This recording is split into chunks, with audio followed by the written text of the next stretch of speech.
சுழலும் கோள்கள் அவன் சொல் கேட்கும். அவனை தொழுதால் போதும் நல்லதே நடக்கும்.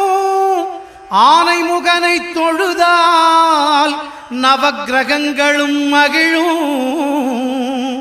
நல்லதே நடக்கும், நல்லதே நடக்கும்.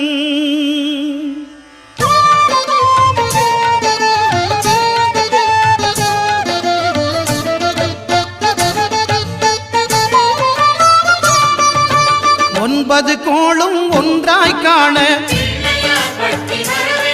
அங்கு கற்பகம் என்னும் கடவுளின் மெய்யில். ஒன்பது கோளும் ஒன்றாய் காண அங்கு கற்பகம் என்னும் கடவுளின் மெய்யில். சூரியன்